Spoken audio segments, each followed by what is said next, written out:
सीतामढ़ी। एखन अहाँ सब सुन रहल छी सोनू सिंगर के आवाज में शानदार प्रस्तुति।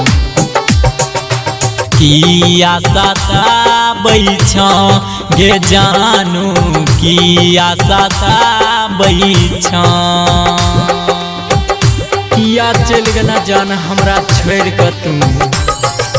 किया सताबै छ गे जानू, किया सताबै छ,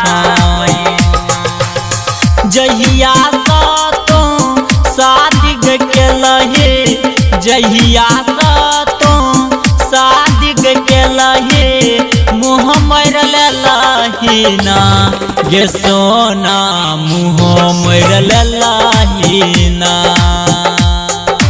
किया सताबै छ गे जानू, किया सताबै छ,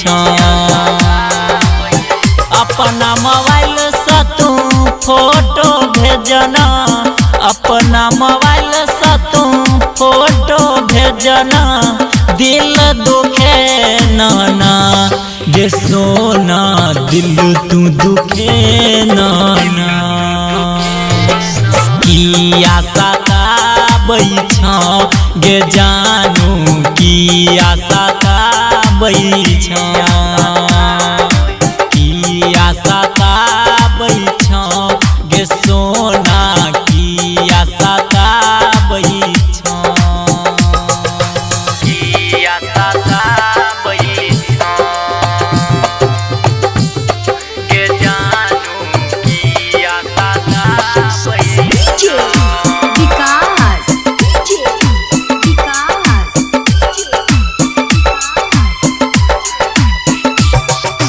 मटियार कला सीतामढ़ी, मटियार कला सीतामढ़ी। सच कहै छियौ नहीं कर प्यारे गई, तोरा बिना रानी हम उदास गई, तोरे ला तो जान हमें ते कर लियो। सच कहै छियौ नहीं कर प्यारे गई, तोरा बिना रानी हम उदास गई।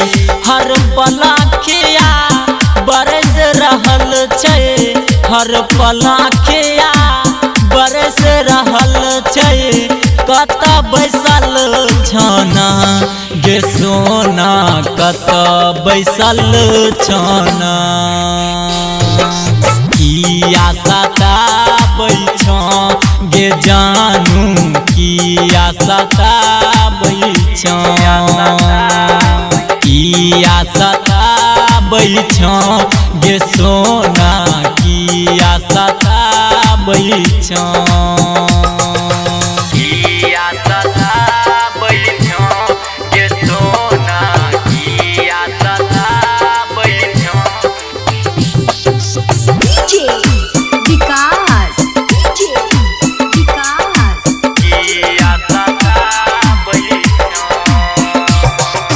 मटियार कला सीतामढ़ी, मटियार कला सीतामढ़ी। तोरा ल जानू हम छी कुमारे गई, जाक दूसरा से शादी केलही गई, बहुत धोखा देना जान, अब नहीं छोड़बू। तोरा ल जानू हम छी कुमारे गई, जाक दूसरा से शादी केलही गई। राइटर संजय कहै छो हमारा, गायक सोनू सुनाबो तोरा, मन सत सुने हना गे सोना, मन सत सुनी हना। किया सताबै छ गे जानू, किया सताबै छ, किया सताबै छ गे सोना, किया सताबै छ। बुझली गे सोना।